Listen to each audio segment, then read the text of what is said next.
ज्या जैसी कल्पना त्या तैसी भावना अंती जे वासना जमनी ठेवी।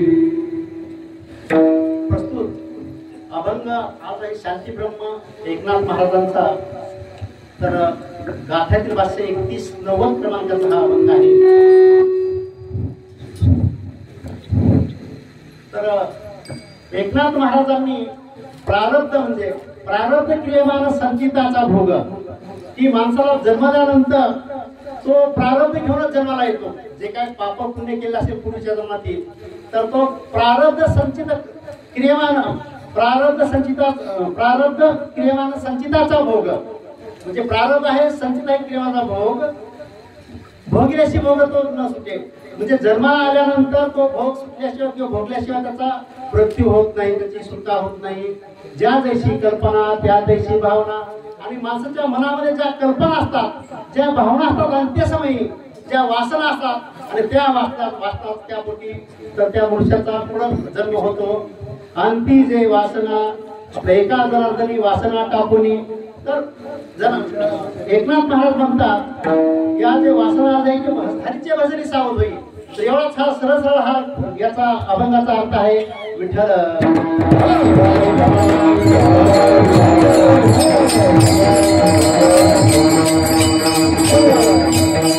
महायोग पीठे तटे भीमरत्या पुंडरिकाय गातू मृंद्रे समागत्य तिष्ठन्तमानन्दकं परब्रह्मलिंगं भजे पांडुरंगा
दुसरे चरण संताची त्यांच्या कृपादाने कथेचा विस्तारू बाबाजी सद्गुरु दास तुका.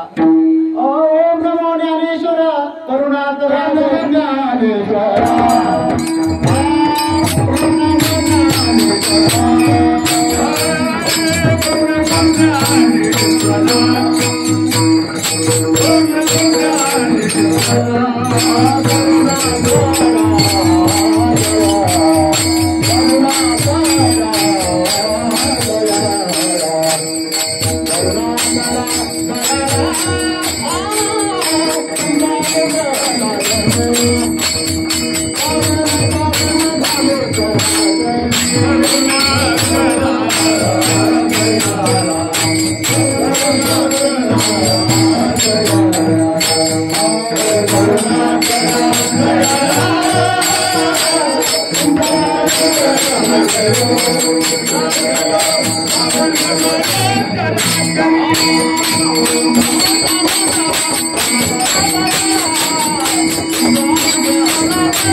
नमो सद्गुरु तुकया ज्ञानदीपा.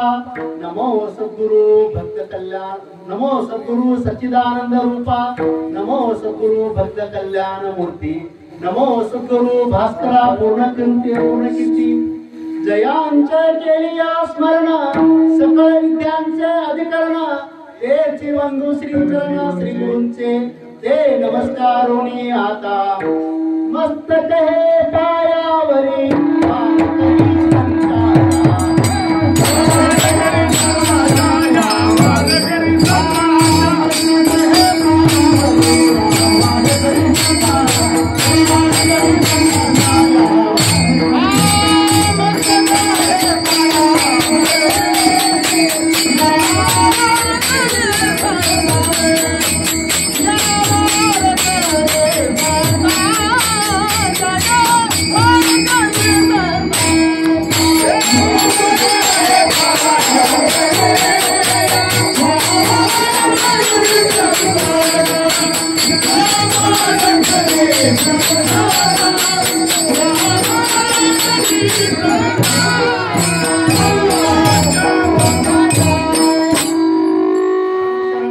माता पाया माते ठेविला प्रारब्ध क्रियमान संचिताचा भोग भोगिल्याशी भोग तो न सुटे ज्या जैसी कल्पना त्या तैसी भावना अंती जे वासना जळोनी ठेवी एका जनार्दनी वासना टाकुनी हरीचे भजनी सावध होई विठ्ठल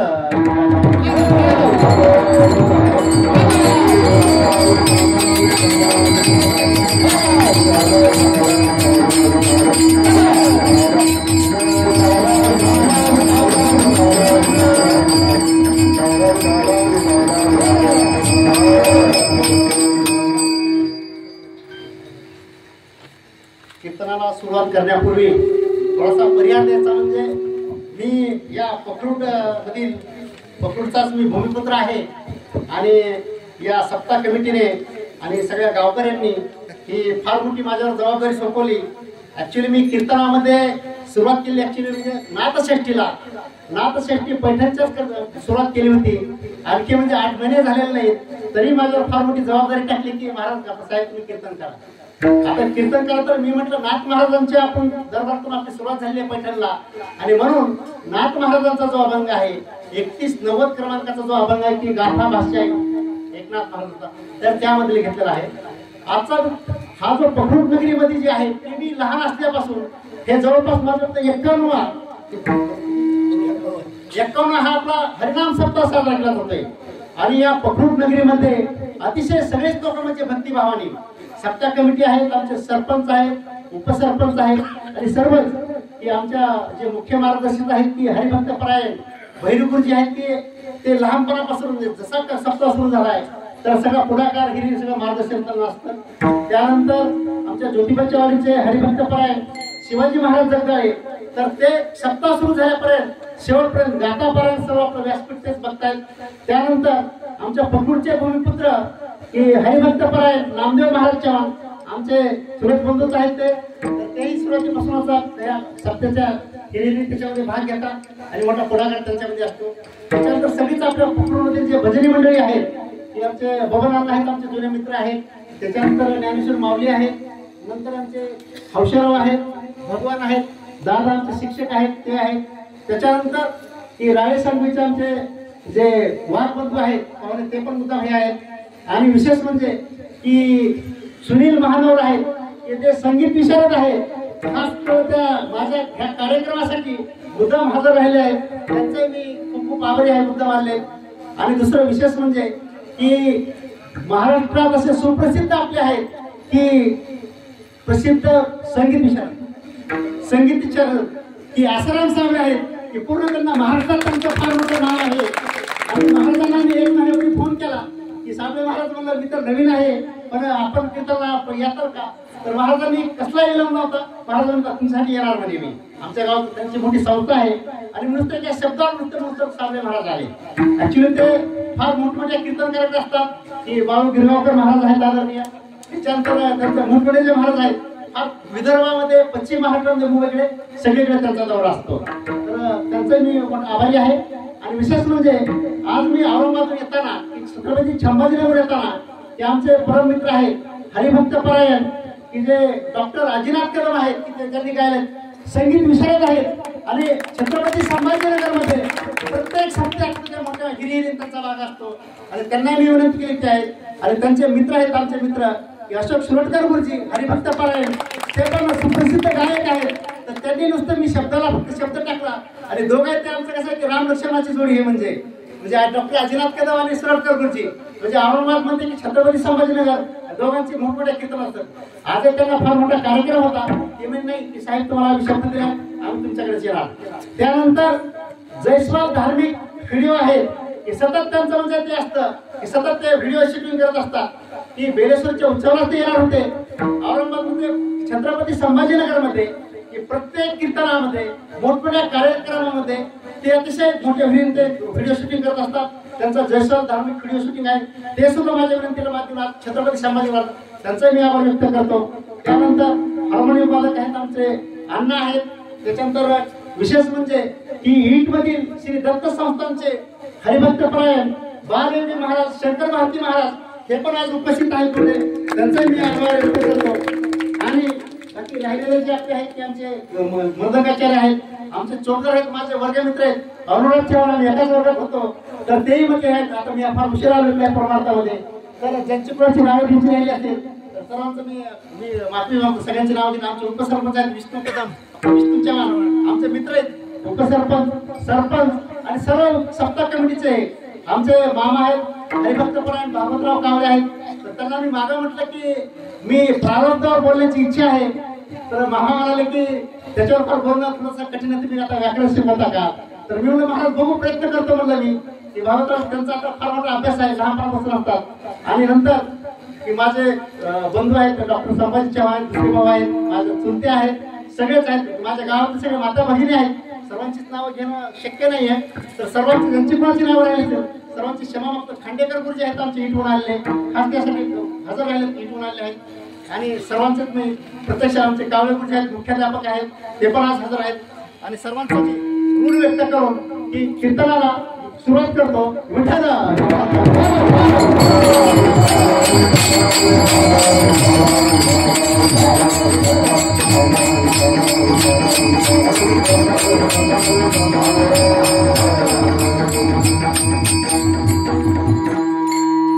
महाराजांच्या दरबारातून म्हणजे पैठण नगरीतून कीर्तनाला सुरुवात झाली.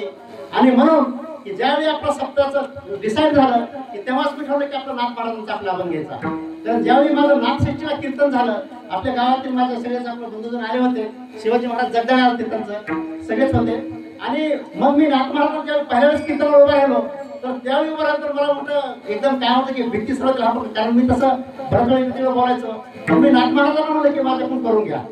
तर म्हणून की आपल्या कोथरूड नगरीमध्ये म्हणलं की हा आपण अभंग घ्यायला काही हरकत नाही, तर थोडासा अवघड आहे, दोन्ही बाजूनी अभंगावर बोलावं लागतं. तर नाथ महाराजांचा जो जन्म आहे मी थोडक्यात रूपरेषेत घेतोय, एक एक आपलं छोट्या छोट्या गोष्टी आपण घेतोय. प्रत्येक कोणाचा अप्रत्यक्ष जरी समजा कोणाचा उल्लेख आला तर हा जो अभंग आहे काही आपल्या जीवनात आपण दैनंदिन कसं वागायचं, माणूस जन्माल्यानंतर मरेपर्यंत काय काय करतो, आपण कर्म कसं केलं पाहिजे, तर त्या अनुषंगाने हा अभंग आहे. की मोठ्या तसा अवघड आहे की काही प्रॉज अँड कॉन्स म्हणजे काही बाजूने बोलावं लागतं, काही विरोधात बोलावं लागतं. तर हे जे आपले शांतीप्रमाण जे आहेत, महाराष्ट्र हे संतांची भूमी आहे. एकनाथ महाराजांचा जन्म जो आहे की भानुदासांचे पंतू आहेत की एकनाथ महाराज भानुदासांचे चिरंजीव आहेत, की भानुदासांचे पुत्र आहेत चक्रपाणीचे पुत्र सूर्यनारायण. आणि सूर्यनारायणच्या पोटी एकनाथ महाराजांनी मूळ नक्षत्रावर योगभ्रष्ट या तिथीला एकनाथ महाराजांचा जन्म झाला. आणि म्हणून गीतेच्या अध्यायामध्ये सांगितलंय की जो कोणी योगभ्रष्ट पुढे नुसतं जन्म तर त्यांच्या आई वडिलांना काही आयुष्य नसतं. आणि म्हणून एकनाथ महाराजांचा जन्म झाल्याबरोबर त्यांचे आई वडील लहानपणीच देवाघरी गेले, मुक्ती पावले. विठ्ठल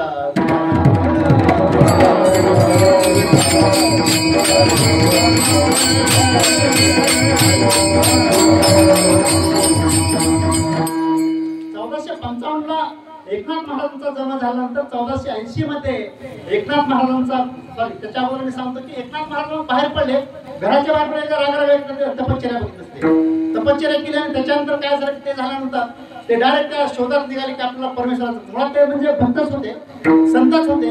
आणि मग त्या फिरत दौलताबाद किल्ल्यावर जनार्दन स्वामींच्यासाठी ते गुरु करण्यासाठी गेले. जनार्दन स्वामींचे ते तिथं सेवा करू लागले आणि जनार्दन स्वामीने केले की मला तुम्ही शिष्य करून घ्या. आणि मग त्यांनी ते ठीक आहे तू काम कर. आणि जनार्दन स्वामी एकदा काय झालं की समाधीस्थ असताना जनार्दन स्वामी समजा की यवनांचा हल्ला झाला, शत्रूचा हल्ला झाला.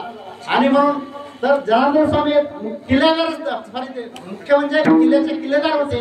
आणि मग एकनाथ महाराजांनी एक जनार्दन स्वामीचे चिरखत सगळे कपडे घातले, घोड्यावर टांग मारली आणि त्यांनी त्या शत्रूचा हल्ला जो परतून लावला, परत आले किल्ल्यावर आणि त्यांनी ते सगळे आपले सगळे वस्त्र आहेत उतरून ठेवली. आणि मग समाधीतून उठल्यानंतर जनार्दन स्वामींना कळालं की कसं काय झालं. तेव्हा त्यांनी केलं की हे असं आपल्या ह्या शिष्यांनी की एकनाथ महाराज केले, तेव्हा त्याच्यावर त्यांची जास्त दंड झाली. विठ्ठल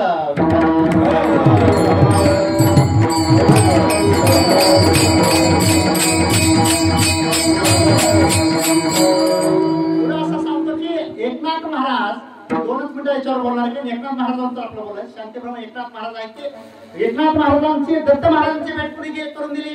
शिवभंजन छत्रपती संभाजी शिवभंजनला गेल्यानंतर एकनाथ जनार्दन स्वामीला तुमची भेट करून देतो.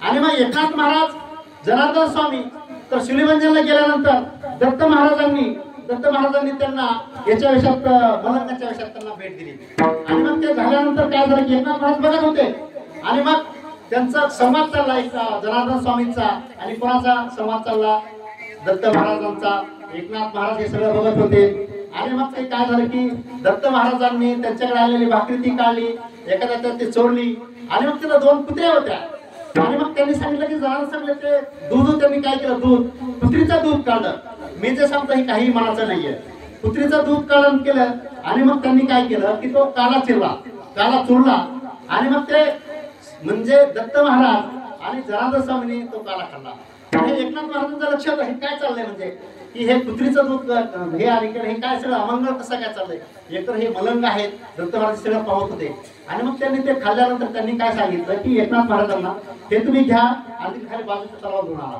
एकनाथ महाराजांनी विचार केला की काहीतरी नक्कीच हे दत्त महाराज असले पाहिजे मग ते विसरायला गेलं त्यांनी जे विसरून काय केलं त्यांचा तो प्रसाद घेतला आणि मग आल्यानंतर त्यांना मूळ रूपात दत्त महाराजांनी दर्शन दिलं एकनाथ महाराजांना विठ्ठल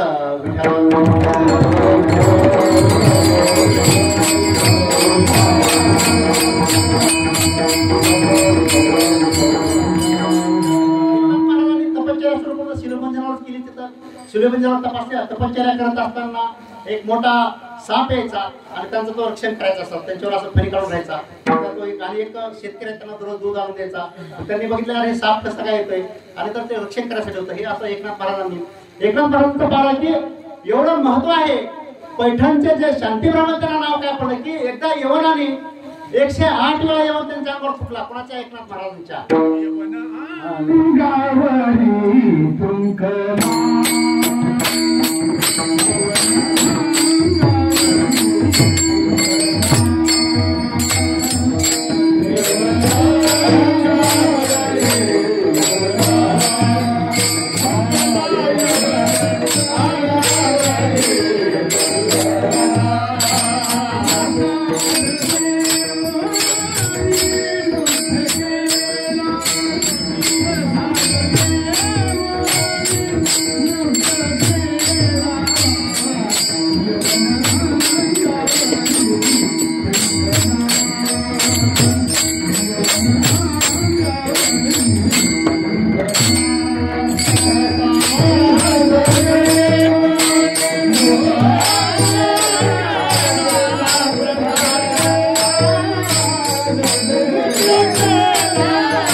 एकनाथ महाराजचं नाव काही शांती ब्रह्म बराच वेळा कुठला त्यांना नेहमी नाव ठेवत असेल एकदा काय झालं एक जणांनी सांगितलं की तुम्ही 400 रुपये देतो तुम्हाला काही पैसे देतो आणि फक्त एकनाथ महाराजांना राग आणून दाखवायचं म्हणे त्यांनी इतकं एकनाथ महाराजांना त्रास दिला इव्हन एकनाथ महाराजांच्या गिरिजा मातेच्या अंगावर उडी मारली तरी ते काय नाही म्हणले तर काही बोलले नाही एकनाथ महाराज इतकं मत होतं म्हणजे एकनाथ महाराजांचं संत एवढे थोर होते की जगाचा मालक पांडुरंग श्रीखंड्या नावाने 12 वर्ष 1 टप पाणी भरला एवढी सोपी गोष्ट आहे का भगवंताला अक्षरशः एकनाथ महाराज बघून श्रीखंड्या या नावाने 12 वर्ष 1 टप पाणी भरला एवढी सोपी इतकी गोष्ट एकनाथ महाराजांचे थोर होते कावडीतलं त्यांनी पाणी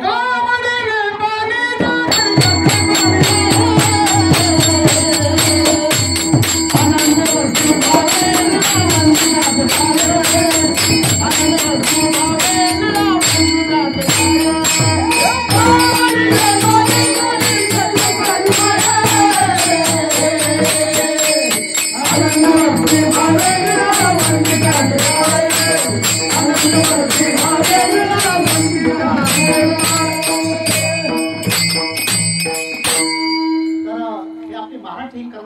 संतांची भूमी आहे. संत ज्ञानेश्वरांचा जन्म 1197 ला झाला. नामदेव महाराजांचा जन्म 1193 झाला. सर्वात जास्त आयुष्य कोणाला झालं की नरहरी संत नरहरी सोनांना 90 वर्षाचं आयुष्य लाभलं.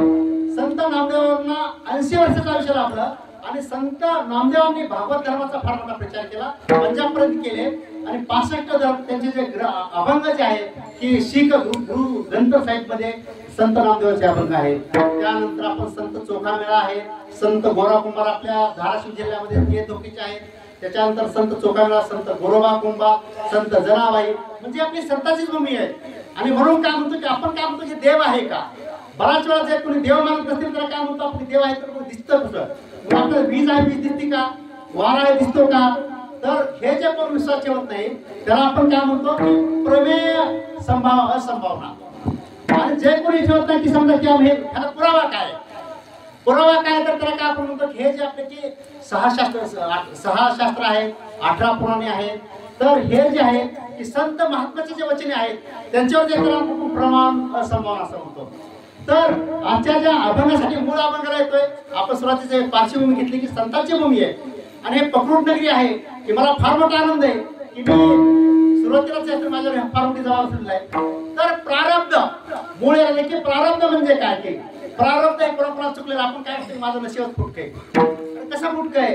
जे आपण पाप पुण्य केलेलं आहे पूर्वच्या जन्मीमध्ये जे पाप पुण्य केलं आहे प्रारब्ध हे भगवंतालाही चुकलेलं नाहीये, श्रीरामाला चुकलेलं नाहीये. आणि म्हणून या सगळ्यांची फार मोठी यादी यायची प्रारब्धाची.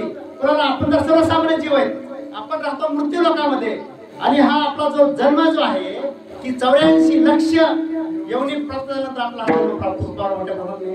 आणि हा जन्म प्राप्त होताना सुद्धा म्हणजे मातेच्या गर्भामध्ये सुद्धा काय यातना असतात, म्हणजे जन्मापूर्वी सुद्धा यातना, जन्मानंतर यातना आणि मेल्यानंतर मरता नाही म्हणजे विटाळा, म्हणजे जन्मानंतर विटाळ त्याच्यानंतर मरता नाही विटाळ म्हणजे मनुष्य त्याच्या हात होते. आणि म्हणून प्रारब्ध जे आहे प्रारब्ध हे कोणाला छोट्या मोठ्याला काय चुकलेलं नाही. कर्मे श्रीराम वनवासाचे. तर ज्ञानेश्वर महाराज 914 या बघत म्हणतात परियसी गवारा सादर कर्मे निर्वस झाले सगर कर्मे भिल्ले विंदेले शारंगधर झाला पुरंदर सहस्र नयन कर्मे मनमत झाला से राख कर्मे चंद्रासी घडला दोष. म्हणजे कर्म कोणाला चुकलो नाही. कर्मे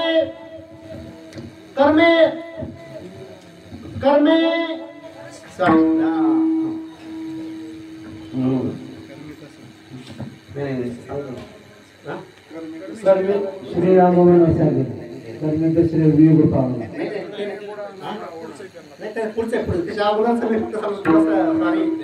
तर त्याच्यामध्ये असं आहे की कर्मे मनमत झाला कर्मे भारवाती कुर्मशेष कर्मे खरमुख ब्रह्मा देखा मोठा नाही. कर्मे कर्मे भारवाती कुर्मशेष कर्मे खरमुख ब्रह्मा देखा कर्मे वासुकी लंके दिवटा कर्मे हनुमंता उदरी कासटा कर्मे शुकदेव गर्भी कष्टा पाताळ वाटा बळी गेला कर्मे दशरथ वियोग मेला कर्मे श्रीराम वनवासा गेला कर्मे रावण शयो पावला वियोग घडला सीता देवी कर्मे दुर्योधनादी रणी नासले कर्मे पांडव महापंथे गेले कर्मे सिंधू जळ शोषिले कर्मे आपला नवश झाला सर्प देखा कर्माते शंभू माने आपण पळती किती कर्मा भेन बापर कुमा देवीवर विठ्ठला शरण केली कर्मे निवारी नारायण विठ्ठल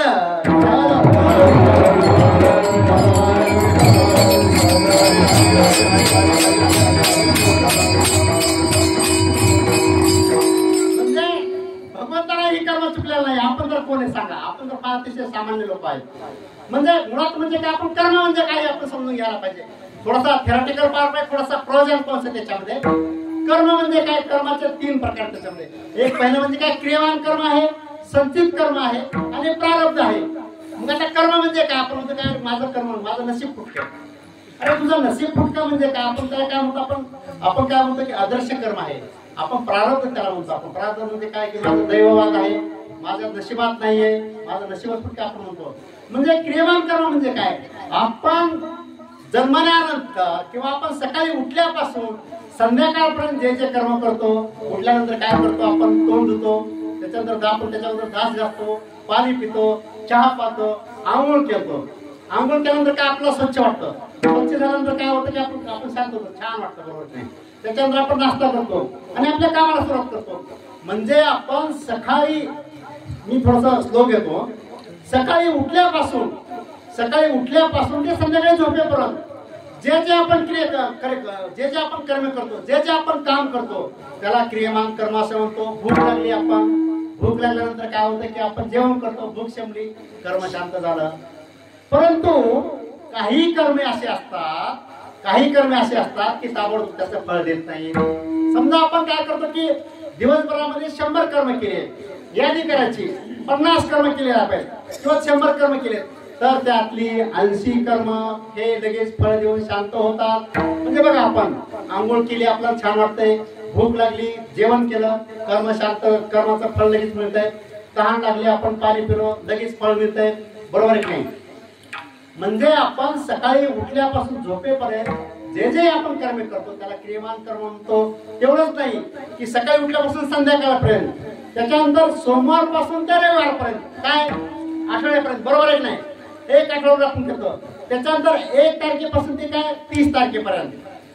त्याच्यानंतर आपण म्हणतो की जानेवारी पासून ते डिसेंबर पर्यंत 12 महिने, बरोबर आहे की? म्हणजे चैत्रपासून फाल्गुन पर्यंत. म्हणजे हे जे आपण कर्म करतो, एवढंच नाहीये की आपण जन्मल्यापासून की मरेपर्यंत जे जे आपण कर्म करतो आहोत, तर त्याला आपण काय म्हणतो की क्रियमान कर्म असं म्हणतो. आता बघा, आपण काय म्हणतो की काही जी कर्मे आहेत ते मात्र लगेच फळ देत नाहीत.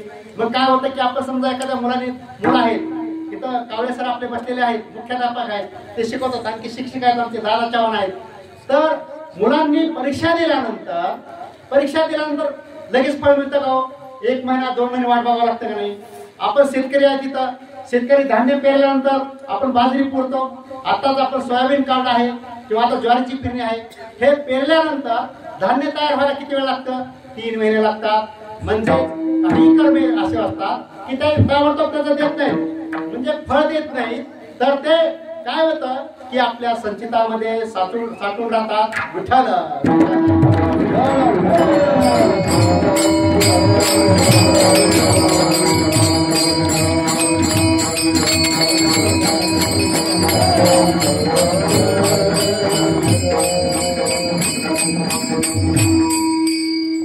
म्हणजे आमचे भवनांना आहेत, हार्मोनियम वादक आहेत, त्यांना मी मागं म्हटलं होतं की महाराज मला आपल्या गावामध्ये प्रारंभ कीर्तन झाले का? ते म्हणजे काय झालेलं नाही. मी मोठा बोलायचा प्रयत्न करतो त्याच्यावर. मग थोडासा आवड आहे, सगळ्यांनी समजून घ्या. मुळात म्हणजे होतं काय माहिती का की आपण जे कर्म करतो आहोत, कर्म आपण कसं करायला पाहिजे? अतिशय चांगलं कर्म करायला पाहिजे, शुभ कर्म करायला पाहिजे. म्हणजे तुम्ही पाप केलं, कुठलाही पाप करा, म्हणजे काही पाप असो, वाचिक पाप असो किंवा मनाने जरी आपण एखादं वाईट चिंतलं तरी ते आपल्या संचितात जमा राहतं. म्हणजे एक उदाहरण मी अगोदर सांगितलं की हे आपलं धान्य तयार व्हायला किती महिने लागतात? 3 महिने लागतात, बरोबर आहे? परीक्षेचा निकाल लागायला किती लागतात? आपण साधारणपणे 2 महिने लागतात. त्याच्यानंतर आपण बँकेमध्ये एफडी टाकली, एफडी टाकतो का नाही आपण, किती वर्ष लागतात? 5 वर्षात दाम दप्पट होतात. आणि म्हणून हे जे साठलेले जे संचित आहेत, जे आपण काय फिक्स रुपये जे बँक आहेत, त्याला आपण काय म्हणतो की संचित म्हणतो. आणि म्हणून की आपण जन्मल्यापासून मरेपर्यंत म्हणजे साधारणपणे एका दिवसामध्ये आपण 100 कर्म केली आणि 100 कर्म केल्यानंतर त्यातले 80 कर्म हे फळ देऊन पक्व झाली. पण जे 20 कर्म आहेत एका दिवसातली, 20 कर्म एका महिन्याचे किती होतील? 12 महिन्याचे किती होतील? आणि आपण जन्मल्यापासून मरेपर्यंत किती होतील? म्हणजे एकूण अगोदर आपले जन्म केले आहेत आपल्या पूर्वीच्या, म्हणजे पर्वताच्या हिमालयासारखे पर्वता सत्य, म्हणजे मोठमोठे डोंगर आपल्या पाठीवर संचित म्हणून पाठीवर जमा होतात. काय होतात? मोठे डोंगर आपल्या संचित म्हणून आपल्या पाठीवर आपल्या बोकांडी बसतात आणि मग आपल्याला ते मात्र कसे होतात. आणि म्हणून स्वारस्य शब्द वापरला नाही पाहिजे. बोकांडी म्हणजे पण एक गावात खेडे घातलाय की आपल्या पाठीवर बसतात ते. हे जे संचित आहे, संचिताचं जे गाठोडं जे आहे, संचिताचं गाठोडं आपले आहे आणि ते माणूस मग आपण पुढे वाहत राहतो. म्हणून काय करायला पाहिजे की संचित कर्म आपण चांगलं करायला पाहिजे. बरोबर आहे. हे झालं म्हणजे क्रियमान संचित. आणि प्रारब्ध, आपण जे बरं वाईट जे आपण पुण्यकर्म केलेलं आहे, बरं वाईट जर आपण जे काय पूर्ण पुण्यकर्म केलेलं आहे ते आपण मग आपण मनुष्याला काय होतं की पाप आणि पुण्य, की आपण 50% 50% पाप 50% पुण्य. जेव्हा आपण मनुष्याचा जन्म घेतो तर मनुष्याचा जन्म घेतल्यानंतर काय होतं की आपण हे अगोदरचे जे संचित कर्म आहे की परमेश्वर ठरवतो की हे प्रारब्ध संचितातले जे गठोडे आहे त्यातलं किती प्रारब्ध भोगायचे, तर ते प्रारब्ध घेऊनच आपण जन्माला येतो.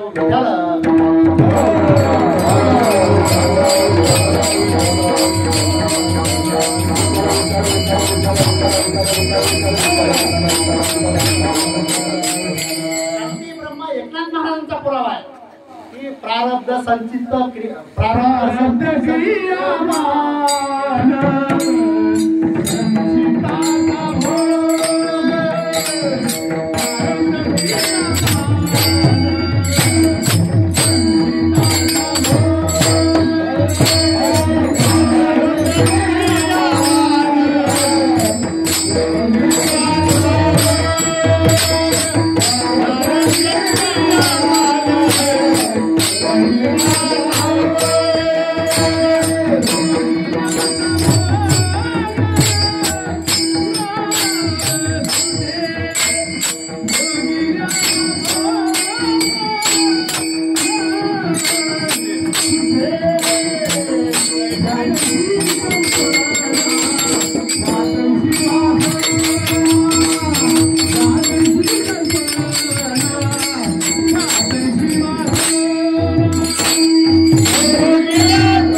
भारतात कसं आहे कायद्याचं राज्य आहे, बरोबर आहे नाही.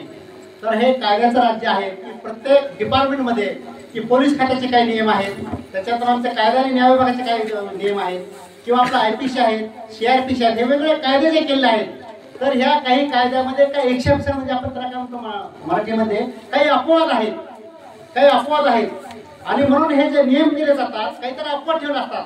पण कर्माचा कायदा आहे की आपण काय होतं की सूर्य उगवल्यानंतर मावळतो, हिवाळा आता ह्याप्रमाणे पावसाळ्यामध्ये पाऊस पडतो, हिवाळ्यामध्ये थंडी असते आणि उन्हाळ्यामध्ये ऊन असतं. आणि म्हणून हे विश्व जे जग जे चालतं, जग कशात चालतं, ह्या जगाचं विश्व जे चालतं हे भगवंताने जे नियम तयार केलेले आहेत, भगवंताने नियम केलेले आहेत. तर हे जग जे आहे की जग कशावर चालतं की भगवंताने जो कायदा केला आहे तर त्याला आपण काय म्हणतो की कर्माचा कायदा म्हणतो. हे सगळं कर्माच्या कायदा म्हणतो. विठ्ठल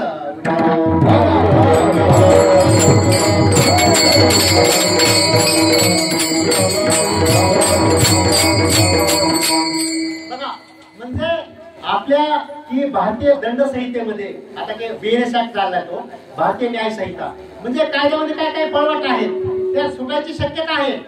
परंतु कर्म कायद्यामध्ये असं आहे का?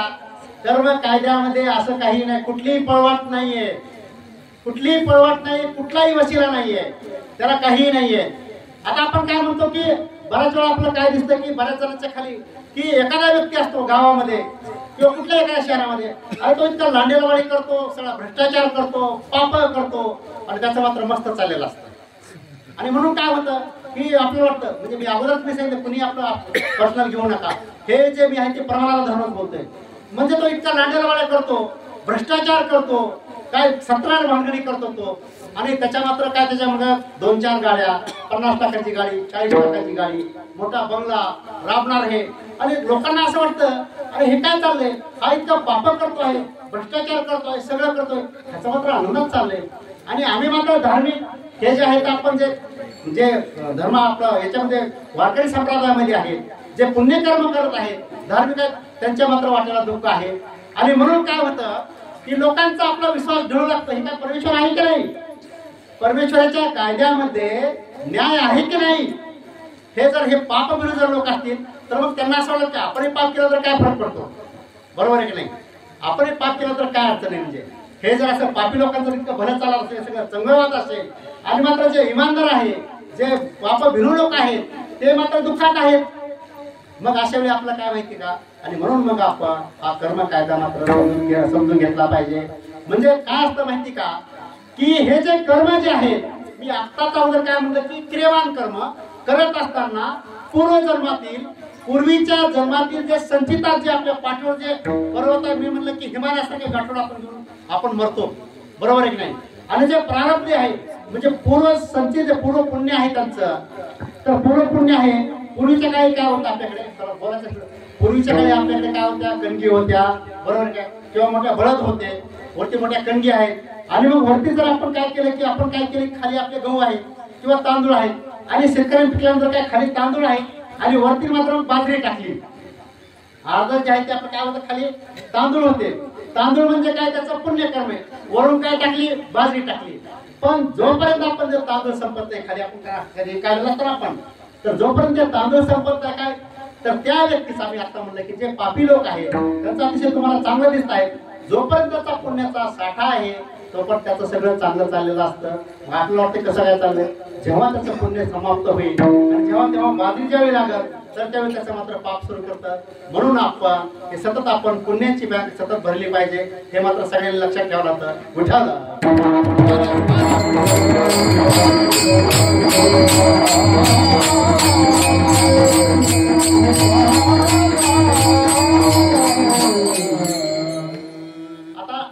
हे जे आहे ते मग आपण आता काय करायला पाहिजे की आपण काय पाप करायला पाहिजे का, पुण्य नाही.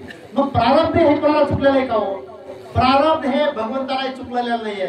मी अगोदर आपल्या प्रश्न की भिल्ले विंदेले शारंगधर, भिल्ले म्हणजे पण हे जगाचा मालक, जगाचा बाप भगवान श्रीकृष्ण, की त्यांना भिल्ले विंदेले सांगणार की जरा नावाच्या शिकाऱ्याने की ज्यावेळी अवतार समाप्त होणार होता, तर अवतार समाप्तीच्या वेळी तर त्यांच्या भगवान श्रीकृष्ण झोपलेले असताना त्यांच्या पायामध्ये बांधला आणि त्यांचा अवतार कार्य भगवान श्रीकृष्ण अवतार कार्य संपलं. तर ते अवतार कार्य समाप्त येतं. मग आता मी आता समजतो की हे जे कर्म कायदा आहे ते कर्म, हे कर्म समजा हे भगवंताला आपला आहे का? अगोदर असं म्हणतो की हे कर्म हे भगवंताला चुकलेलं नाहीये. कर्म झाले ते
तर कर्माच्या अनुषंगाने आपण असं पाहतो की हे देवालाही प्रारब्ध चुकलेलं नाहीये. आणि मला बऱ्याच वेळा काय होतं की आपण की मूल जन्माला आल्यानंतर मुलगा असो मुलगी असो आपण काय म्हणतो त्याच्या पाचवीला विद्यालय म्हणजे कर्मदेवता येते आणि त्याच्या कपाळावर लिहून जाते की प्रारब्ध काय आहे, बरोबर काय काय प्रारब्ध करणार आहे म्हणून. आणि म्हणून की होतं काय की ते सटवी जी आहे, सटवी म्हणजे कोण, कर्मदेवता, ते आपण पाचव्या दिवशी येते आणि ते लिहून जातं की काय काय होणार आहे. मग आता असं होतं की बऱ्याच वेळा की प्रारब्ध माझे नाहीये. आपण भविष्य बघितलं की तुमच्या प्रारब्धात आहे की एक मी स्वतःचं उदाहरण सांगतो. मी लहान होतो त्यातरी मला वाटतं मी 4वीला किंवा 5वीला असेल, तर आमचा गावामध्ये चिरेमध्ये वाढ होता. आणि आई, माझी आई होती तर ते पंढरपूरचा भोपी आला आणि मी चौकीला होतो. चौकीला असताना तर मी बाहेर आलो तर आई, ह्या कोण मुलं आहेत तुमचं? म्हणजे हो. तर त्यांनी सांगितलं की भोपी असं म्हणाला, हा काही करणार नाही, हा आयत्या पिठावर रेगोठा मारणार आहे म्हणे. मी म्हटलं काय आता हे बाबा, आयत्या पिठावर रेगोठा मारणार म्हणजे मला काहीच करायचं नाही का? म्हणजे माझं काय होतं की ज्यावेळी आपल्या लहानपणात जे आपल्यावर जे संस्कार झालेले आहेत, हा भोपी म्हणला तुमचा पुढचा, हा आयत्या पिठावर रेगोठा मारणार आहे. म्हटलं काय अवघड आहे बाबा आता हे.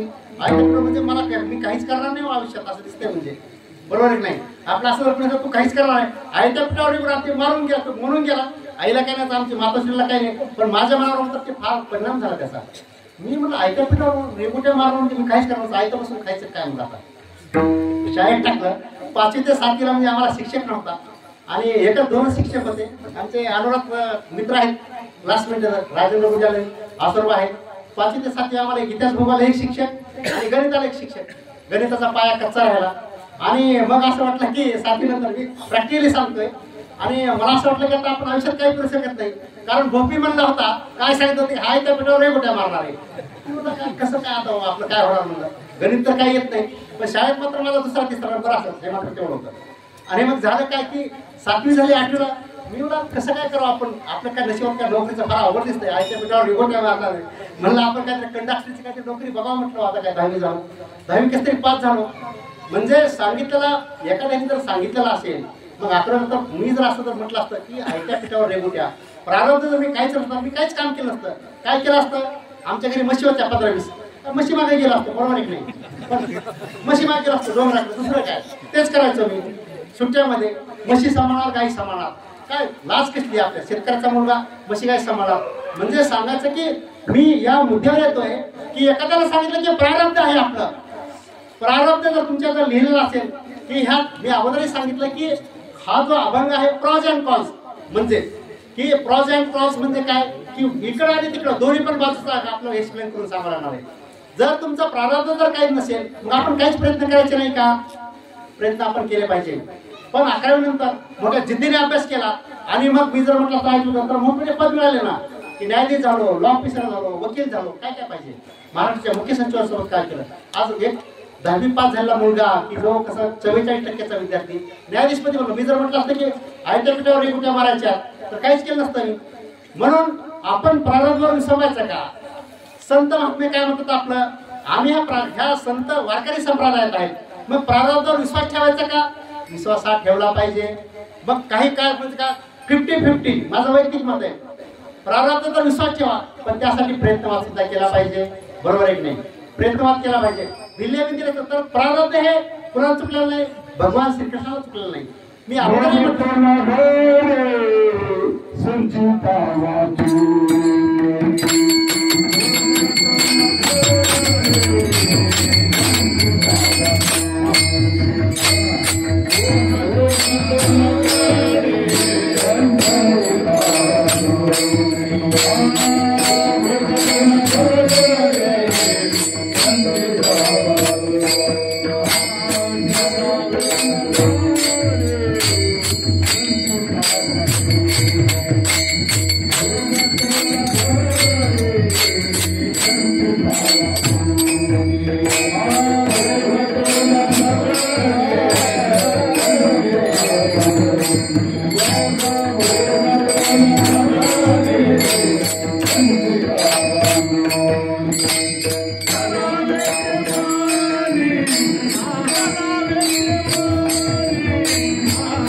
मात्र कोणालाही चुकलेलं नाही. प्रारब्ध काय माहिती का, प्रारब्ध आपण काहीच पालटू शकत नाहीये. म्हणून कर्मे दशरथ वियोगे मेला, म्हणजे श्रावण बाळाची हत्या की प्रभुराम श्रीरामचंद्राचा वडील की दशरथ राजा कोण की श्रावण बाळाची हत्या झाली. आणि म्हणून श्रावण बाळाच्या हत्या आईवडिलांनी असा शाप दिला की जसं आम्हाला पुत्र योगाचा करून मारायला लागलो सुद्धा मृत्यू तसाच होणार आहे. ऍक्च्युली म्हणजे की भगवान श्रीराम 14 वर्ष तुमचा मृत्यू ढकलू शकत होते, बरोबर आहे की नाही. परंतु काय की कर्मे दशरथ वियोगे मेला, त्याला चुकलेला नाही. आणि म्हणून कर्मे श्रीराम वनवासा गेला. श्रीरामाला काय वनवासापद्धती भगवंताचा साक्षात विष्णूचा अवतार आहे, वनवास काय टाळू शकले नसते का. परंतु हे जे कर्म जे आहे, कर्म मात्र हे भगवंताच्या अवताराला लागून आहेत, हे मात्र ठामपणे आहे. जगामध्ये बरोबर आहे नाही, भगवंताच्या अवताराला मात्र हे लावून आहेत. पण हे तुम्ही म्हणता हे काय आहे की कर्म श्रीराम जे वनवासाला गेले आहे किंवा दसरा आपलं जे भिल्ले विद्येले सायरंदर, तर त्या भगवंताच्या लीला आहेत, ते मात्र आहे. भगवंताला सुद्धा कर्म चुकलेलं नाहीये. म्हणून तुम्हाला सारख्याची काय गोष्ट आहे. आणि म्हणून मग प्रारब्ध जे आहे, प्रारब्ध आपलं जर चांगलं आयुष्य जर सुखाचं पाहिजे असेल तर आपण काय केलं पाहिजे, कर्म सतत चांगलं केलं पाहिजे. आपण सतत सोबत चिंतन केलं पाहिजे.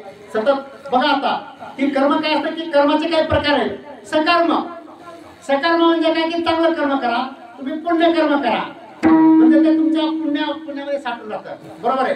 दुसरा कर्माचा प्रकार म्हणजे निकर्म, म्हणजे तुम्ही पाप करतात ते, बरोबर आहे काय. तर ते आहे की त्याच्यानंतर प्रतिकर्म. प्रतिकर्म म्हणजे काय की एखादा बऱ्याच वेळा काय म्हणतो की मला भगवंताच्या तुमच्या वारकरी संप्रदायात मला भजनाला जायची गरज नाहीये, माझं मी कर्म सगळं घरी चांगलं करतोय, मला कशाला जायची भजनाला गरज आहे. मी तर असं म्हणतो की हे जे सगळे माझे माता भगिनी आहेत, माझे सगळे मंडळीचे सगळे बनलेले श्रोते जे आहेत, तर हे जे आहेत अतिशय पुण्यवान आहेत.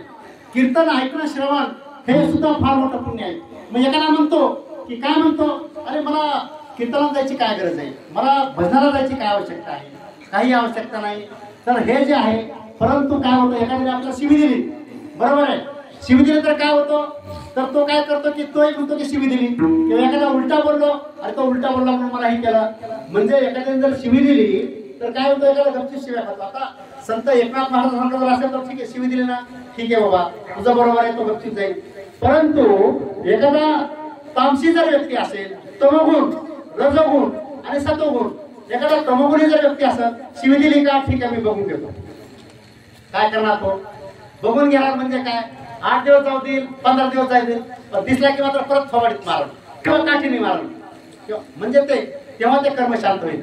म्हणजे आपण काय होतो की जे एखाद्याने समजा अभ्यास करायला सांगितला तोही अभ्यास करतो, एखादा म्हणजे चला आपण कीर्तनाला जायचंय तोही कीर्तनाला जातो, जाऊन बसतो. म्हणजे लोक जसे करतात त्याला आपण काय म्हणतो की प्रतिक्रम म्हणतो.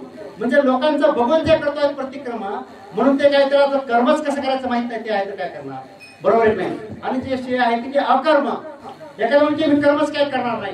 मग पाप पुण्य जर कर्म जर होत असेल मग आपण काय कर्म करायचं आहे का नाही का.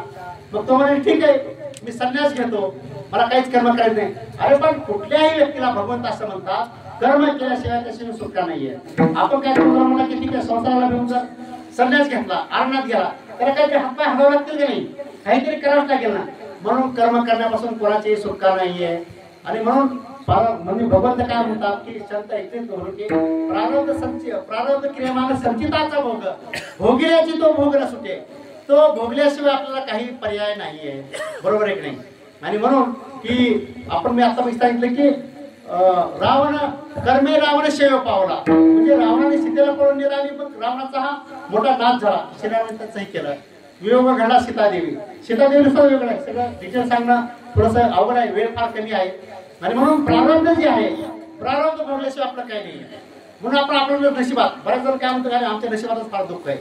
आणि मग हे जर आपण काय म्हणतो असतो, तुमचं जर पुण्यकर्म चांगलं असेल, म्हणजे कुणाच्या घरी जन्म घ्यायचा आहे हे भगवंत ठरतो. म्हणजे बिर्लाच्या घरी जन्म घ्यायचा आहे का, टाटाच्या घरी जन्म घ्यायचा आहे का, अंबानीच्या घरी जन्म घ्यायचा आहे का, श्रीमंताच्या घरी जन्म घ्यायचा आहे, हे कोण ठरवतो, परमेश्वर ठरवतो. तुमचं पाप पुण्य किती आहे ते सगळं परमेश्वर ठरवतो. मग आपण प्रारब्धावर अवलंबून राहायचं का, बरोबर आहे की नाही. तर हे प्रारब्ध कोणालाही चुकलेलं नाहीये, प्रारब्ध कोणालाही चुकलेलं नाहीये. एकदा काय झालं, एक त्यातला एक दृष्टांत सांगतो की अहमदाबाद मध्ये एक न्यायाधीश होते, म्हणजे ऍडिशनल सेशन जज, म्हणजे अतिरिक्त सत्र न्यायाधीश, आणि ते फार जुने, त्यांचा कर्मावर फार विश्वास होता. आणि सकाळी ते आपलं नदीवर गेले स्नान सध्या करण्यासाठी. आणि त्यांनी काय झालं, त्यांनी काय बघितलं की एक आरोपी, एक माणूस आहे आणि दुसरा आरोपी आहे त्याच्या मागे मात्र सुरा घेऊन धावत आहे. आणि त्यांच्या डोळ्यात देखत फटफटीत झालं होतं. डोळ्यात देखत त्या माणसाने त्याच्या डायरेक्ट छातीमध्ये खुरा फुटला पाठीमागून, आणि तो जागेवर धडा तिथे पडला. तो जागेवर मृत्यू झाला. आता हे न्यायाधीश महोदयच होते. न्यायाधीश महोदय म्हणल्यानंतर काय, त्यांना आता असं काही आम्हाला डायरेक्ट जाता येत नाही जज साहेबांना. त्यांनी लांबून बघितलं आणि आपल्या घरी गेलं. कारण का, तो खटला त्यांच्या समोर येणार होता. मग आपण कशाला जायचं तिथं, नाही.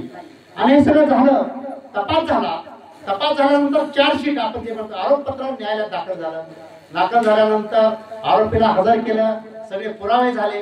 पुरावे झाल्यानंतर आमच्या कोर्टाच्या भाषेत पुरावा झाला. त्याच्यानंतर 313चं स्टेटमेंट झालं, आर्ग्युमेंट झालं. आणि हे सगळं झाल्यानंतर न्यायाधीशांनी सांगितलं की आरोपी विरुद्ध हा पुरावा हा सबळ असल्यामुळे गुन्हा सिद्ध झालाय. आता खून केल्यानंतर काय माहिती का, खुनामध्ये शिक्षा किती आहे, वकील पण असतील आपल्या, खुनामध्ये शिक्षा मात्र जन्मठेप साहेब आहे. खुनामध्ये 10 वर्षाची शिक्षा नाहीये, तर शिक्षा ही फक्त जन्मठेपच आहे. आणि म्हणून, परंतु ह्या न्यायाधीशाला असं माहित होतं, त्यांचा प्रारंभ फार असतो. त्यांनी सांगितलं, त्यांना असं वाटलं आरोपी तर हा नाहीये, आरोपी हा तिसराच आहे. आणि मग त्यांनी काय केलं, हे सगळं झालं तर त्यांनी सांगितलं तुला दोषी आहे, तुला तर शिक्षा करणार आहे. त्यांनी काय केलं, हे मात्र प्रॅक्टिकल घडत नाहीये, पण जे वाचल्याला मी सांगतो म्हणून त्या न्याय मात्र सत्य घटना आहे. न्यायाधीशांनी त्या आरोपीला शिक्षा फरमावण्याच्या अगोदर गुन्हा सिद्ध झालाय, शिक्षा तर मी देणारच आहे. आपल्या चेंबरमध्ये बोलवलं. त्यांनी मला सांगितलं, त्यांनी सगळ्या आरोपीला सांगितलं, हे बघ तुझ्या विरुद्ध गुन्हा सिद्ध झाला आहे, तुला माफी नाही, तुला तर मी शिक्षा देणारच आहे. परंतु तुला तर मी शिक्षा देणार, तू आता खोटं बोलून काय उपयोग नाहीये. तू खरं खरं सांग म्हणे की या अगोदर तू तर म्हणे मी तुला बघितलंय, तू तर गुन्हा केला, खून केलेला नाहीये. तो म्हणला, तो ढसा ढसा रडायला लागला. आणि रडायला लागल्यानंतर महाराज तुम्हाला सांगतो की रडायला लागल्यानंतर महाराज म्हणे मी काही खून केलेला नाहीये, पोलिसांनी माझ्या गुन्ह्याचा सगळा सबळ पुरावा जमा केला, खोटं आरोपपत्र दाखल केले. म्हणे मग खरं सांग, यावर तू खून केला होता का? तर तो म्हणला की साहेब म्हणे मी 1 नाही 2 खून केले होते याबद्दल. आता मला सांगा, त्यांनी हे कबूल केले की 2 खून केले होते. परंतु त्यावेळी त्यांनी मोठमोठे वकील लावले, स्पेशल काउन्सिल लावले, विशेष आम्ही म्हणतो की स्पेशल पब्लिक प्रॉसिक्युटर, की नामांकित वकील लावले, नांदी लक्षण करून नामांकित वकील लावून त्याची त्या खटल्यामधून निर्दोष सुटका झाली.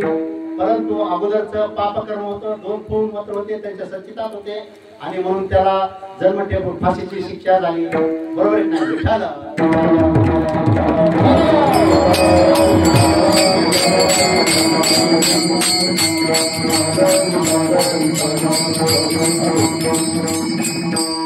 आणि म्हणून काय होतं की आपण महाभारताकडे जर आपण जर बघितलं, महाभारतामध्ये हे जर आता तुम्हाला विशेष उदाहरण सांगितलं, महाभारतामध्ये आपण बघितलं की भीष्माचार्याला 22 दिवस कशावर, शिरापंजरीवर पडावं लागलं. युद्ध जर 12व्या दिवशी, जगावर 12व्या दिवशी, बरोबर आहे ना, 12व्या दिवशी ज्यावेळी अर्जुनाने बाण मारले 112 चिता आणि त्यांना शिरापंजरीवर पडावं लागलं. आणि मग त्यावेळी काय होतं की दक्षिणायन चालू होतं. आणि भीष्माला काय होतं मात्र ते प्राप्त होतं की जर इच्छा मरण होतं की मरण केव्हाही करायचं, हे मात्र भीष्माचार्यांच्या हातात होतं. त्यांनी सांगितलं की हे कधी उत्तरायण कधी होत आहे, त्यांनी सांगितलं 22 दिवस. पण त्यावेळी मग ज्यावेळी भगवान श्रीकृष्ण त्यावेळी जवळ आले आणि त्यांना सांगितलं की देवा हे काय म्हणे, की माझ्या नशिबी असं काय आहे. त्यांना अक्षरशः बाणावर होतं म्हणजे भीष्माचार्य. आणि भीष्माचार्य बाणावर असताना तर त्यांनी सांगितलं की देवा हे माझ्या नशिबात का असावे. तर त्यावेळी काय झालं की देवांनी दिव्य दृष्टी दिली, भगवंतानी दिव्य दृष्टी दिल्यानंतर काय झालं की ज्यावेळी ज्यावेळी 50व्या जन्मामध्ये तर भीष्म हे राजा असताना काय झालं, जात असताना एक मेलेला सरडा, तर त्यांनी त्या भाल्यानी काय केलं, बाणा मारला आणि त्यांना सरड्याला निवडगावर टाकलं. म्हणजे काय निवडून तुम्हाला माहिती की सगळ्यांना काटे असतात.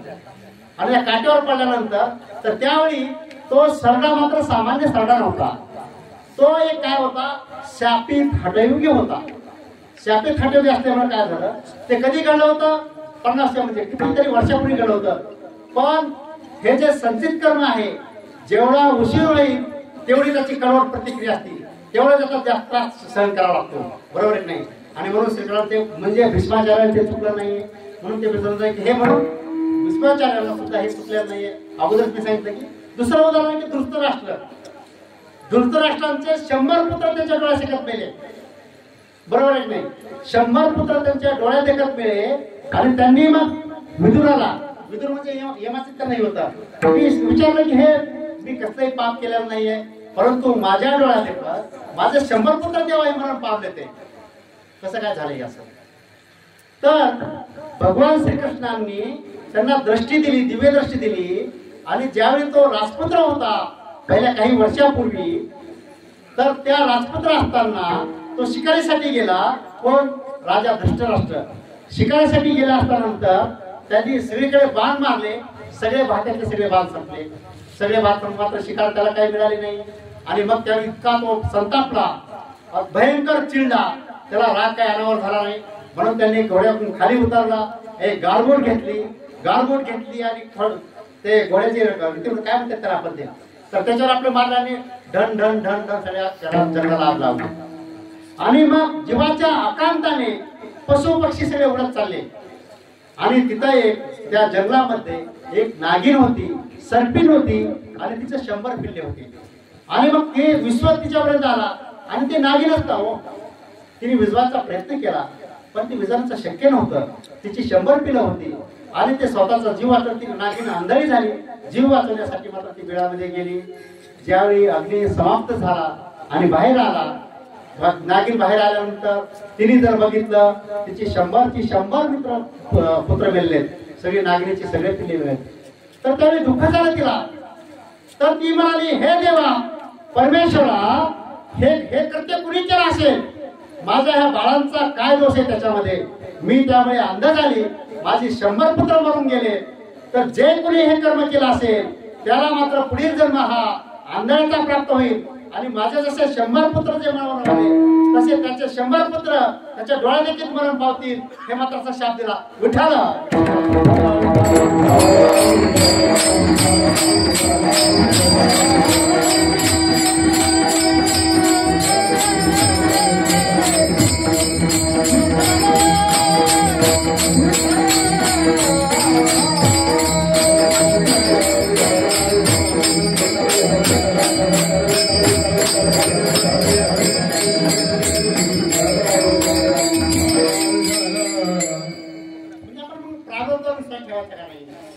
ठेवायला पाहिजे. आपण ह्या वारकरी संप्रदायामध्ये आहोत, आपण हे सगळे माझे वारकरी मंडळी आहेत, सगळे भक्तजन आहेत. मग आपण प्रार्थनेवर विश्वास ठेवला पाहिजे की नाही? ठेवला पाहिजे. अगदी बरोबर आहे की नाही? मग प्रार्थनेवर विश्वास ठेवायचा आपण प्रयत्न करून घ्यायचा का? माझे शिवाजी राजे, आपल्या शिवाजी राजे आहेत, शिवबाजी आहेत माझे राजे. त्या राजांनी 16व्या वर्षी राजेश्वराची प्रतिज्ञा केली आणि कणवेचं बोट कापलं आणि रक्ताचा महादेवाला अभिषेक केला की मी स्वराज्याची प्रतिज्ञा केली, स्वराज्य निर्माण कराल आणि शत्रूचा मात्र खालचा केल्याशिवाय राहणार नाही. स्वराज्याची प्रतिज्ञा केली. शिवाजी महाराजांना माहित होतं जिजाऊंनी काय केलं होतं की त्यांच्यावर संस्कार केले. मग जर प्रारब्ध जर असतं, शिवाजीराजांनी काय केलं? प्रतिज्ञा केली आणि स्वराज्याची स्थापना केली. काय होतं? प्रयत्नवाद होता. शिवाजीराजांनी मोठ्या कष्टानं झिरोमधून निर्मिती केली, शून्यातून निर्मिती केली की 18 पगड जातीचे मावळ्यांना जमा केलं आणि स्वराज्याची स्थापना केली. मोठ्या शत्रूला तोंड केलं. आज जे आपण हे जे बघतो आहोत, कीर्तन जे करत आहोत मी इथं, की आपले जे लोक जे आहोत आपण मोठ्या धाडसाने आपले करतो, हिंदू धर्म जे टिकला केवळ माझ्या राजामुळे टिकला आहे, शिवबामुळे टिकला. धर्म संभाजी राहील. धर्मरक्षण आपण संभाजी राजाला का म्हणतो? अरे जीव गेला तरी 72, जीव गेला डोळे फाडले औरंगजेबाने, पण तो मात्र हरला नाही. संभाजी राजांनी मात्र जीव गेला तरी मात्र आपला प्राण बलिदान केलं, परंतु धर्म मात्र सोडला नाही. म्हणून काय व्हायला धर्मराजासाठी म्हणून प्रयत्न आपण केला पाहिजे. प्रयत्न केले पाहिजे. प्रारब्धावर आपण विसरून राहिलं पाहिजे का नाही? प्रारब्ध तुमच्या नशिबात असा आहे. मी अगोदर सांगितलं की आयत्या पिठावर रेगुट्या वाढणार आहे का नाही? आपण प्रयत्नवाद केला पाहिजे. काही ना काही नक्की म्हणतात. म्हणून भगवंताची आपण जर प्राप्ती जर करायची असेल, जर हे प्रारब्धाचे काय प्रकार आहेत की अति तीव्र प्रारब्ध, सौम्य प्रारब्ध आणि सौम्य प्रारब्ध. म्हणजे आपल्या भक्तीचा प्रारब्धामध्ये किती वाटा आहे माहिती का? जगदल महाराज प्रारब्धाचा आणि भक्तीचा किती वाटा आहे? जर आपल्याकडे जर प्रारब्धाचा वाटा किती आहे? 65%. पण आपण जर भक्ती केली, नामस्मरण केलं तर काय होईल, तर 35% हा भक्तीमध्ये वाटा आहे. तुम्ही जर नामस्मरण केलं, भक्ती केली, पाप जर केलं नाही, तर प्रारब्ध हे सौम्य करायची ताकद फक्त आपल्या भक्ती उदाम आहे. भक्ती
प्रचंड ताकद आहे. 35% तुम्ही जर पुण्य जर केलं, 35%चा मी प्रमाणासहित सांगतोय, 65% जर प्रारब्ध जर असेल तर 35% वाटा आपल्या भक्तीचा आहे. तुम्ही सतत आपण नामस्मरण करा, भक्तियोग करा. आणि मग हे सुद्धा मी पुढे सांगणार आहे की प्रारब्ध जे आपण जे म्हणतो ते तुम्हाला एक रिसेंट उदाहरण सांगतो. प्रारब्धाच्या अनुषंगाने की आपले उद्योगपती आहेत कोण, मुकेश अंबानी आणि अनिल अंबानी, सगळ्या माहिती. म्हणजे अंबानींचा भारताच्या अर्थव्यवस्थेमध्ये फार मोठा हिस्सा आहे. भारताची जर म्हणजे भारतामध्ये नंबर 1 चे उद्योगपती कोण आहेत, मुकेश अंबानी. तेच कोण आहेत, अनिल अंबानी भाऊ आहेत, कोकिळाबाई धीरूभाई वडील, धीरूभाई अंबानी त्यांचे वडील. पण ज्यावेळी त्या दोघांमध्ये वाटण्या झाल्या, संपत्ती समान होती की नाही, सोडकरजी बरोबर दोघांची संपत्ती समान होती की नाही, सगळ्यात बरोबर आहे. संपत्ती दोघांची वाटणी बरोबर झाली. पण आजची परिस्थिती काय, मुकेश अंबानी टॉपला आहे, अनिल अंबानींची जमीन जी आहे नवी मुंबईमध्ये 132 एकर जमीन ईडीने अटॅच केली आहे. आज अनिल अंबानीची अवस्था काय आहे प्रारब्धाचा.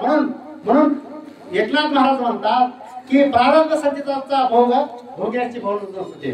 हे रिसेंट तुम्हाला उदाहरण सांगितलं.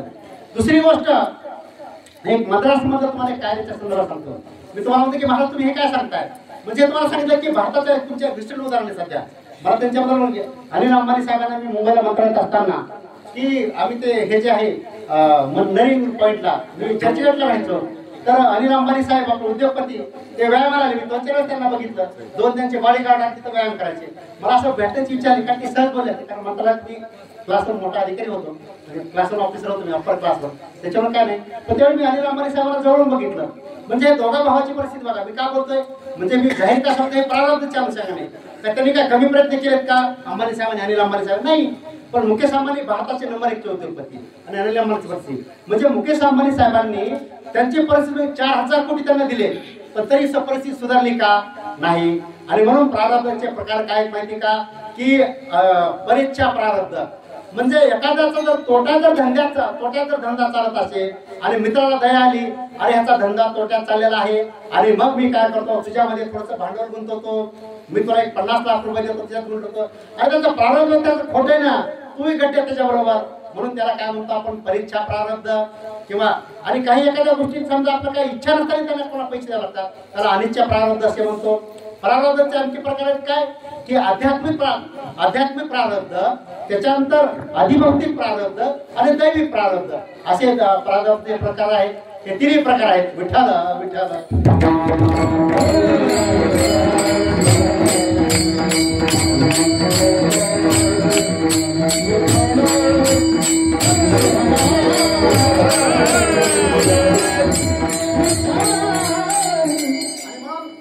भगवान श्रीकृष्ण गीतेमध्ये सांगतात 3ऱ्या अध्यायामध्ये की कर्मण्यवाधिकारस्ते फलन कदाचन.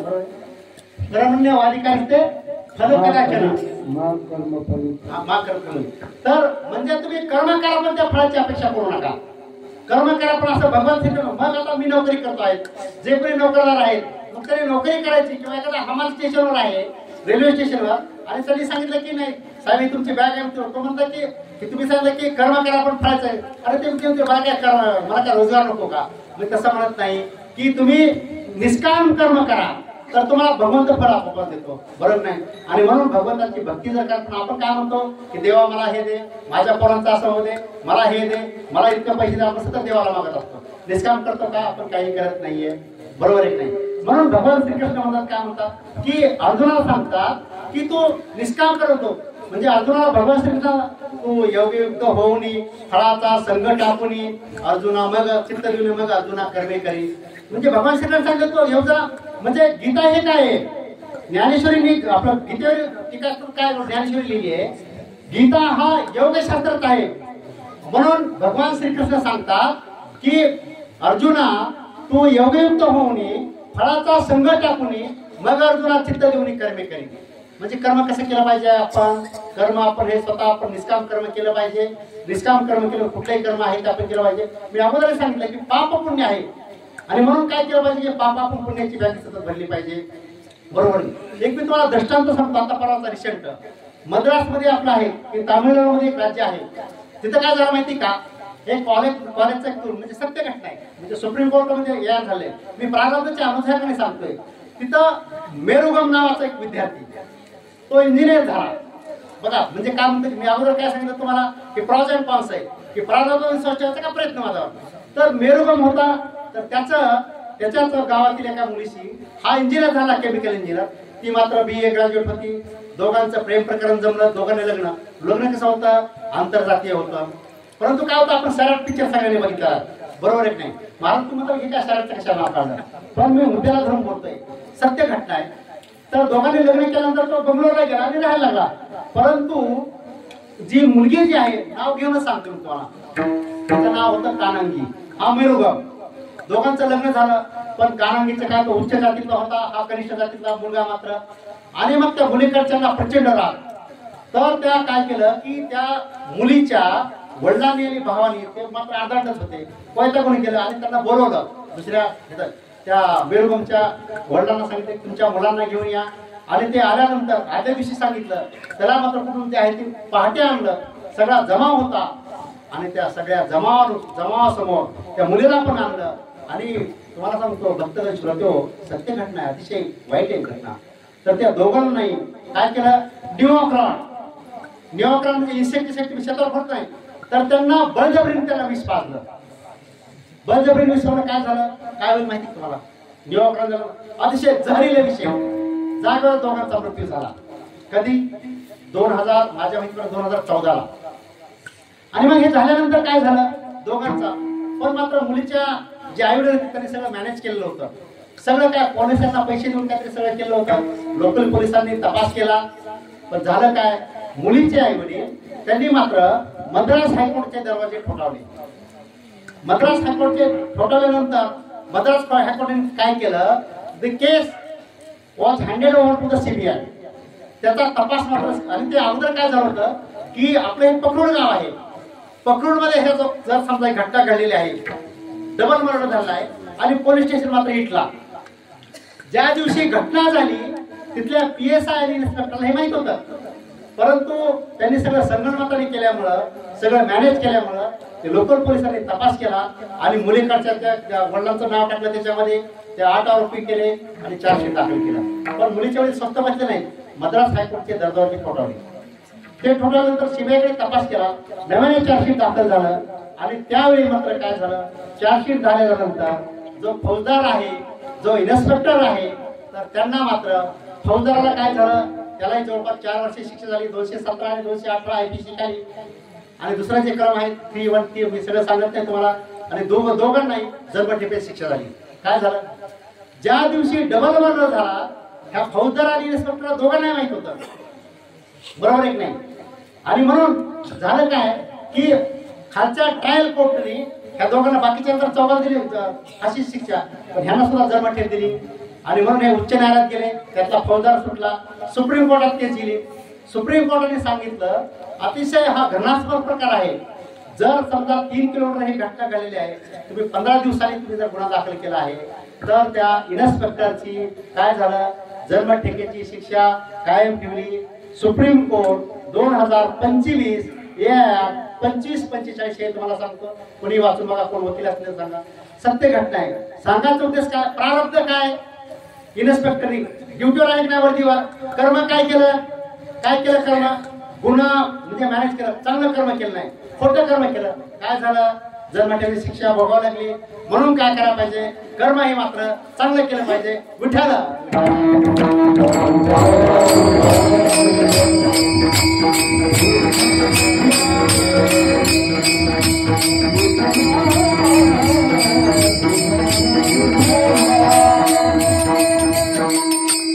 कर्म करताना काय झालं की भगवद्गीतेमध्ये आपण काय सांगितलं की 1 ते 6 कर्मयोग सांगितला. कर्म म्हणजे तुम्हाला सांगितलं कर्मयोग धडधोपट मार्ग येतो, सरळ सोपा मार्ग आहे. 7 ते किती 13 जगदेव महाराज बरोबर 7 ते 13 काय हा भक्ती योग आहे. भक्ती कशी करायची 7 ते 13 हे आहे. आणि 13 ते 18 काय हा ज्ञान योग आहे. आपलं समजलेलं रे भगवान श्रीकृष्णाने एवढं जर केलेलं आहे तर आपण काय केलं पाहिजे, कर्म हे चांगलं केलं पाहिजे की नाही, बरोबर आहे की नाही. कर्म करायचं काय पाहिजे, बरोबर आहे की नाही. आपण काय करतो की आपण माझी माता बनवावी, तर तिला काय वाटतं की आपल्या घरच्यांनी माझा नवरा आहे, माझी मुलं आहेत, त्यांना मात्र सगळा स्वयंपाक चांगला केला पाहिजे, बरोबर आहे की नाही. सगळं त्याच्यावर एक उदाहरण सांगतो. तर काय होतं की तुम्हाला सांगतो की कर्मयोग म्हणजे कर्मयोग, भक्तियोग आणि न्याययोग, की नवीन मुलीचं लग्न होतं, बरोबर आहे की नाही. आणि मग ते सासरी जाते, सासरी गेल्यानंतर काय म्हणते की नवरा सांगत तसेच ऐकतो, अमुक जाते इकडे जाते, इकडे जायचं नाही, तिकडे जायचं नाही, सगळं ते नवऱ्याच ऐकते. म्हणजे माझा नवरा आहे तर काय म्हणते की मी नवऱ्याची आहे. काय म्हणते ती पत्नी, काय म्हणते नवीन लग्न झाले, मी मात्र नवऱ्याची आहे. म्हणजे काय नवऱ्याची आहे. आणि त्या नवरीला काय झालं की 2 मुलं होतात. मग 1, 2 मुलं, 3 मुलं जे काय असेल ते, मग ते मध्यम वयाची म्हणते. मग मध्यम वयाचे झाल्यानंतर काय होतं की माझ्या माध्यमांनी मध्यम वयाचे झाल्यानंतर काय म्हणते नवऱ्याला, हे आणा ते आणा, तुम्ही इकडं जायचं नाही, मला ह्या पाहुण्याकडे गेला आवडणार नाही.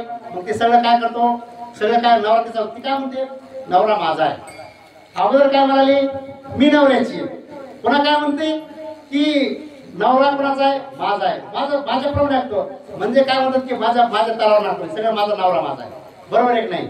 आणि मग होतं काय की पुढे काय होतं की दोघे म्हातारी होतात, बरोबर आहे की नाही. दोघं म्हातारी झाल्यानंतर मग काय सुना काहीतरी टाकून बोलतात, लेख काहीतरी बोलतो.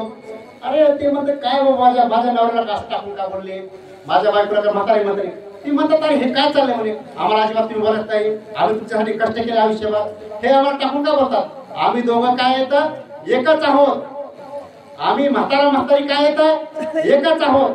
म्हणजे काय त्यांचे द्वेष राहिले का, तर त्याला काय म्हणतो आपण ज्ञान मार्ग. म्हणजे पहिल्या मार्गात काय म्हणतो की ज्यावेळी आपण भक्ती करतो कर्मयोग, नवरी काय म्हणाली सुरुवातीला की मी नवऱ्याची आहे. जो आपण ज्यावेळी समजा भक्ती करतो तो काय म्हणतात की मी भगवंताचा आहे. लक्ष देऊन आहे का आपण, मी कोणाचा आहे, भगवंताचा आहे. मी भगवंताचा आहे म्हणजे काय, अगोदर काय म्हणाले की मी नवऱ्याची आहे, मी भगवंताचा आहे. आणि भगवंताची भक्ती केल्यानंतर काय होतं की आपण भक्तियोग मध्ये नवरा माझा, भगवंत कोणाचा आहे, भगवंत माझा आहे. देव माझा मी देवाचा, देव माझा मी देवाचा.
की ज्या जैसी कल्पना त्या तैसी भावना, ज्या जैसी कल्पना त्या तैसी भावना, ज्या जैसी कल्पना त्या तैसी भावना, ज्या जैसी कल्पना त्या तैसी भावना,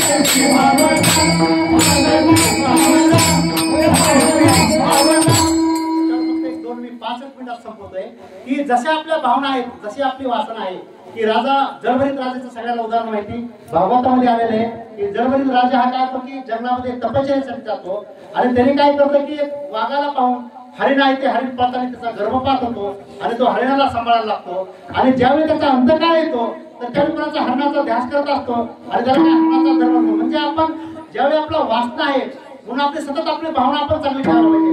म्हणून मग एकनाथ महाराज म्हणतात की ज्या दिवशी भावना ज्या दिवशी कल्पना अंतीचे वासना जाऊ. याच्यातून जर सुटका करायची असेल म्हणून एकनाथ महाराज काय म्हणतात,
ज्ञानेश्वर मावली